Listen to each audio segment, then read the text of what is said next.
Assalamualaikum warahmatullahi wabarakatuh. Kami dari kelompok 9 yang beranggotakan Diasita dengan NIM 2210112000319, Yuyani Putri 210112000836, Heli Mustafa 211112000837, Wahyudi Anggara 201011250282. Kami akan menjelaskan pertemuan 18 mengenai akuntansi perpajakan atas persediaan. Akuntansi pajak atas persediaan adalah proses pencatatan dan pelaporan atas persediaan yang bertujuan untuk memastikan bahwa perusahaan mematuhi peraturan perpajakan yang berlaku, sekaligus menghindari kesalahan dalam perhitungan pajak yang dapat menyebabkan masalah di kemudian hari. Perpajakan atas persediaan, Sadar Akuntansi Keuangan SAKK dan Perpajakan. 1. SAK nomor 14 tentang persediaan. Yang kedua, Peraturan Pajak PP nomor 94 tahun 2010 tentang perlakuan pajak atas persediaan. Dan yang ketiga, Undang-Undang Pajak Penghasilan, Undang-Undang nomor 36 tahun 2008. Persediaan menurut PSAK 14, persediaan adalah aset yang dimiliki untuk dijual dalam kegiatan usaha normal dalam bentuk bahan baku atau barang yang akan diproses atau dalam bentuk bahan yang akan digunakan dalam proses produksi atau pemberian jasa. Persediaan barang dapat dikaitkan dengan hak kepemilikan barang sesuai syarat penyerahan. Ada dua, yaitu barang dalam penyerahan atau in transit. Kepemilikan barang ini sangat bergantung pada syarat penyerahan, lalu biaya pengangkutan ditanggung oleh pembeli. Yang kedua, ada barang titipan atau barang komisi. Barang komisi yang belum terjual jelas masih milik pihak yang menitipkan. Dan pengukuran persediaan. Pengukuran persediaan ini ada 3, yaitu biaya konversi, biaya secara langsung terkait dengan unit yang diproduksi, biaya tenaga kerja langsung, overhead produksi tetap, variabel yang timbul dalam mengkonversi bahan menjadi barang jadi. Sistem pencatatan persediaan. Pencatatan persediaan hanya dilakukan pada akhir periode akuntansi, bukan setiap kali ada transaksi pembelian atau penjualan. Prosedur sistem periodik ada 4. Prosedur sistem periodik ada 4, yaitu pada saat pembelian, persediaan tidak langsung dicatat sebagai gantinya, pembelian dicatat sebagai akun pembelian. Lalu yang kedua, periode akhir dilakukan penghitungan fisik persediaan untuk mengetahui jumlah persediaan yang ada. Yang ketiga, harga pokok penjualan HPP dihitung dengan rumus HPP sama dengan persediaan awal ditambah pembelian dikurang persediaan akhir, atau HPP sama dengan persediaan awal tambah pembelian ditambah persediaan akhir. Yang keempat, setelah persediaan akhir dihitung, perusahaan akan mencatat dalam laporan keuangan. Untuk selanjutnya akan dijelaskan oleh rekan saya. Assalamualaikum warahmatullahi wabarakatuh. Kali ini saya akan melanjutkan dari pembahasan materi yang telah dipaparkan.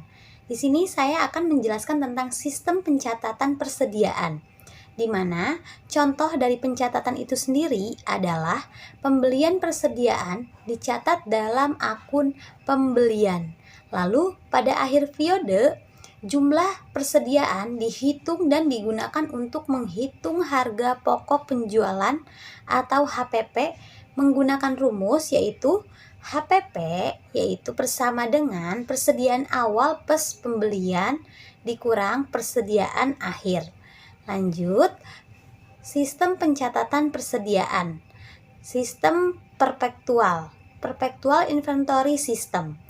Dalam sistem ini, setiap transaksi yang berhubungan dengan persediaan, baik pembelian maupun penjualan langsung, dicatat secara real time dan mempengaruhi saldo akun persediaan.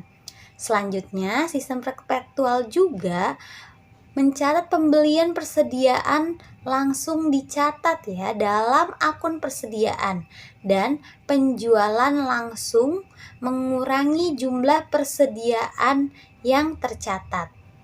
Lalu sistem ini menggunakan teknologi dan perangkat lunak untuk memonitor persediaan secara berkelanjutan.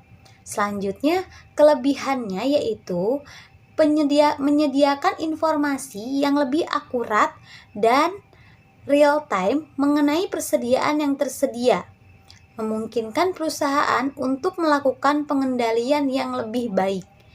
Lalu kekurangannya yaitu membutuhkan biaya yang cukup tinggi untuk sistem perangkat lunak atau pencatatan yang lebih kompleks. Lanjut, contoh dari pencatatannya yaitu sistem pencatatan persediaan ini contohnya pembelian dicatat langsung ke akun persediaan.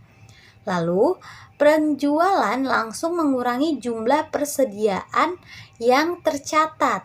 Selanjutnya, perusahaan dapat membantu saldo persediaan secara terus-menerus tanpa perlu menghitungan fisik.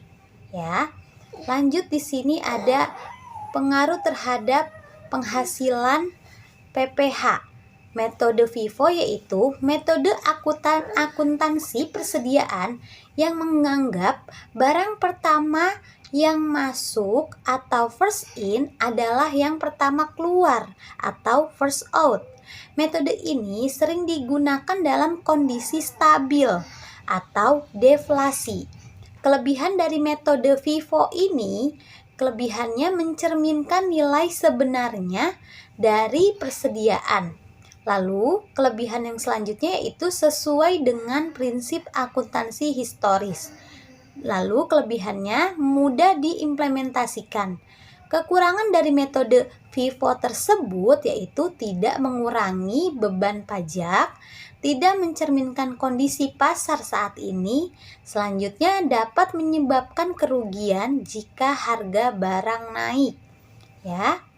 Lanjut di sini yaitu metode FIFO selanjutnya itu langkah-langkah metode FIFO. Langkah-langkahnya 1.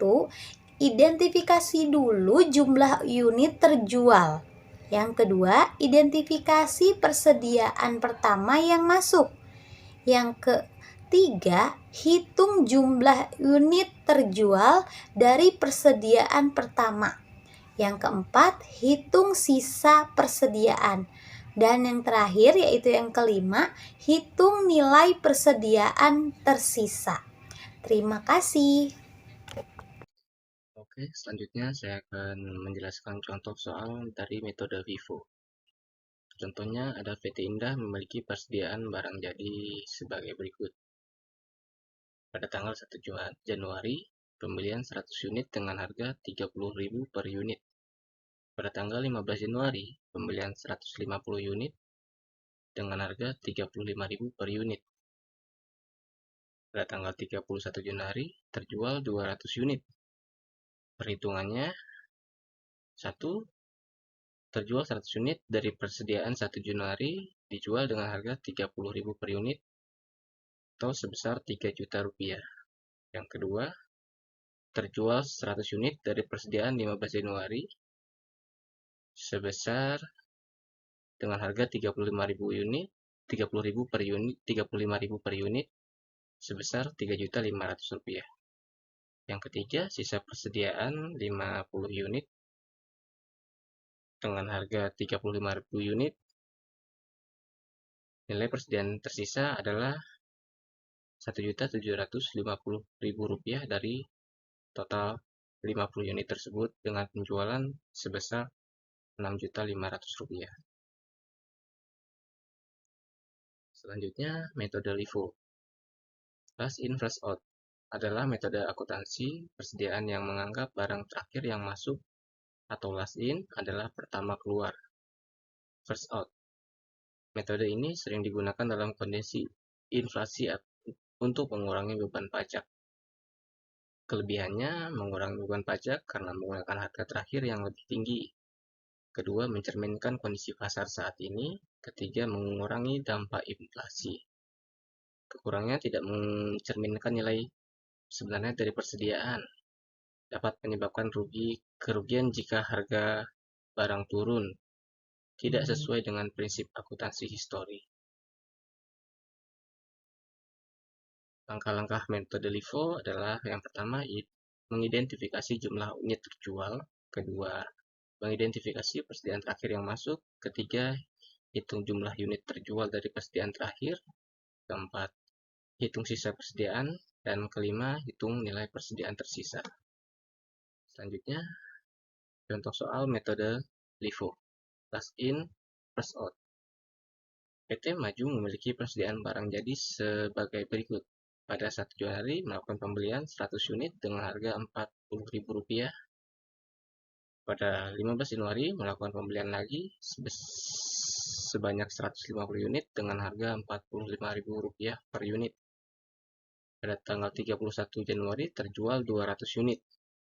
Untuk perhitungannya, yang pertama mencatat penjualan terjual 150 unit dari penjualan persediaan 15 Januari dikalikan harga dengan harga persediaan terakhir, yaitu Rp45.000 per unit. Kedua, sisa unit dari persediaan 15 Januari adalah habis atau 0 unit. Terus terjadi lagi penjualan 50 unit dari persediaan 1 Januari dengan harga Rp40.000 per unit. Sisa persediaan pada 1 Januari adalah sisa 50 unit dengan harga Rp40.000 unit per unit. Nilai persediaan tersisa adalah Rp2 juta dari 50 unit tersebut.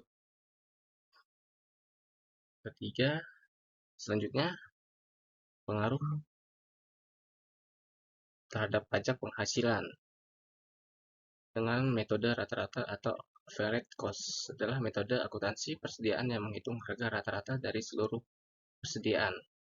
Metode ini cocok untuk perusahaan dengan persediaan yang sering berubah. Kelebihannya, pertama, mudah diimplementasikan. Kedua, mengurangi dampak perubahan harga. Ketiga, mencerminkan nilai rata-rata persediaan. Kekurangannya, tidak mencerminkan kondisi pasar saat ini. Kedua, tidak sesuai dengan prinsip akuntansi histori. Keempat, dapat menyebabkan kerugian jika harga barang turun. Selanjutnya, langkah-langkah dalam metode rata-rata adalah: yang pertama, mengidentifikasi jumlah unit terjual. Yang kedua, hitung total biaya perolehan. Yang keempat, hitung total unit rata-rata. Kelima, hitung nilai persediaan tersisa. Selanjutnya, untuk contoh soal akan dijelaskan oleh Hilim. Terima kasih. Ya, perkenalkan, nama saya Hilim Mustafa. Saya akan memaparkan materi tentang metode rata-rata. Metode rata-rata atau average cost adalah metode akuntansi persediaan yang menghitung harga rata-rata dari seluruh persediaan. Metode ini cocok untuk perusahaan dengan persediaan yang sering berubah. Kelebihan metode rata-rata: yang pertama, mudah diimplementasikan. Yang kedua, mengurangi dampak perubahan harga. Yang ketiga, mencerminkan nilai rata-rata persediaan. Adapun kekurangan metode rata-rata ini, satu adalah tidak mencerminkan kondisi pasar saat ini. Yang kedua, tidak sesuai dengan prinsip akuntansi historis. Yang ketiga, dapat menyebabkan kerugian jika harga barang turun. Rata-rata menggunakan metode rata-rata. Yang pertama adalah identifikasi jumlah unit terjual. Yang kedua, menghitung total biaya perolehan. Yang ketiga, menghitung total unit. Yang keempat, menghitung harga rata-rata. Yang kelima, menghitung nilai persediaan yang tersisa. Contoh soal metode rata-rata atau average cost. PT Maju memiliki persediaan barang jadi pada tahun 2024, yaitu terjadi transaksi pada 1 Januari. Persediaan barang awalnya adalah 100 unit dengan harga perolehan Rp30.000 per unit. Pada tanggal 15 Januari, pembelian tunai 150 unit dengan harga Rp35.000 per unit. Nah, pada tanggal 31 Januari, penjualan tunai 200 unit. Maka persediaan barang akhir per tanggal 31 Januari 2024 PT Maju adalah 50 unit. Nah, berapakah harga pokok penjualan dan berapakah persediaan akhirnya atau harganya? Maka dibuat pencatatan, yaitu pada pembelian, harga pokok penjualan, dan persediaan. Di mana tadi pada tanggal 1 Januari itu persediaan awalnya adalah 100 unit dan harga per unitnya adalah Rp30.000. 100 dikali 30.000 sama dengan 3 juta. Kemudian pada tanggal 15 Januari terjadi pembelian secara tunai 150 unit dengan harga 35.000 atau total harganya 5.240.000. Nah,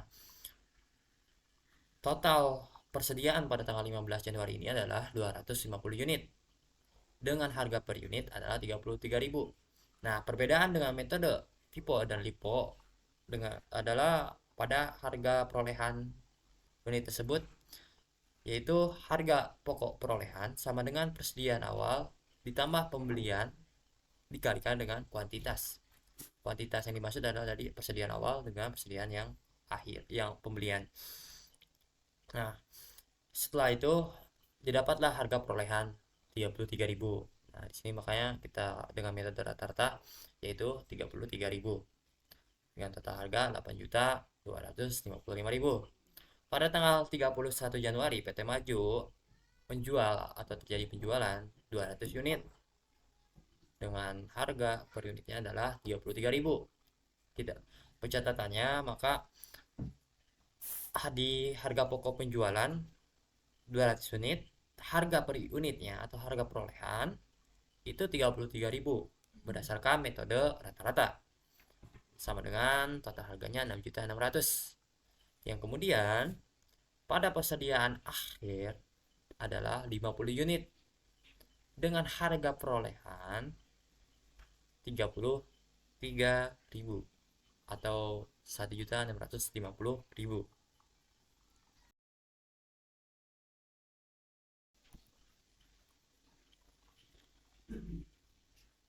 Selanjutnya, saya akan memaparkan materi metode harga terendah. Apa itu metode harga terendah? Metode harga terendah adalah metode akuntansi yang mengakui nilai persediaan sebagai harga terendah antara harga perolehan atau cost dan nilai pasar, market value. Adapun tujuan metode harga terendah adalah untuk menghindari overvaluasi persediaan. Kelebihan dari metode harga terendah: 1. Mencerminkan nilai sebenarnya dari persediaan. 2. Menghindari overvaluasi persediaan. Yang ketiga, sesuai dengan prinsip konservatisme akuntansi. Kekurangan metode harga terendah ini, yang pertama, sulit menentukan nilai pasar. Yang kedua, dapat menyebabkan fluktuasi laba. Yang ketiga, dapat mencerminkan kondisi pasar yang saat ini. Menggunakan metode harga terendah ini, yang pertama, mengidentifikasi harga perolehan. Yang kedua, identifikasi nilai pasar. Yang ketiga, tentukan harga terendah. Yang keempat, hitung nilai persediaan. Yang kelima, akui biaya penyusutan jika ada. Contoh soal metode harga terendah atau lower of cost or market. PT Maju memiliki persediaan barang jadi sebagai berikut. 1. Harga perolehan 40.000 per unit. Sedangkan nilai pasar 35.000 per unit. Jumlah unitnya adalah 100.000. Nah, maka berdasarkan soal ini bisa dijawab. Yang pertama adalah menentukan harga terendah terlebih dahulu, yaitu 35.000 per unit, sama dengan nilai pasarnya. Yang kedua, nilai persediaan adalah 35.000 unit dikali 100 unit sama dengan 3.500.000. Pengakuan biaya persediaan. Pengakuan biaya persediaan. Yang pertama, biaya perolehan. Itu dihitung menggunakan rumus harga beli ditambah biaya angkut ditambah biaya lain-lainnya. Yang kedua, biaya produksi. Rumusnya biaya bahan baku ditambah biaya tenaga kerja ditambah biaya overhead sama dengan biaya produksi. Dan yang ketiga, biaya penyimpanan dan pemeliharaan. Yang bisa kita simpulkan. Yang satu, akuntansi pajak atas persediaan adalah proses pencatatan, pengakuan, dan pelaporan transaksi terkait persediaan yang disesuaikan dengan perpajakan yang berlaku.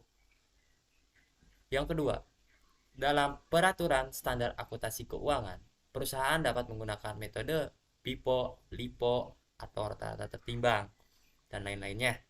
Namun, dalam akuntansi pajak atau akuntansi fiskal, hanya boleh menggunakan metode FIPO dan rata-rata. Untuk metode LIPO tidak diakui sesuai dengan peraturan SE 10 PJ 42 tahun 1994. tentang perlakuan pajak atas persediaan. Nah, pada yang ketiga, konsistensi dalam metode pencatatan maupun penilaian persediaan adalah kunci untuk menghindari masalah audit pajak. Jika perusahaan ingin mengubah metode yang digunakan seperti pipo ke rata-rata tertimbang, maka perubahan tersebut harus dilaporkan kepada otoritas pajak. Sekian dari presentasi kami. Terima kasih atas perhatian Bapak atau Ibu dan kawan-kawan. Saya ucapkan wassalamualaikum warahmatullahi wabarakatuh.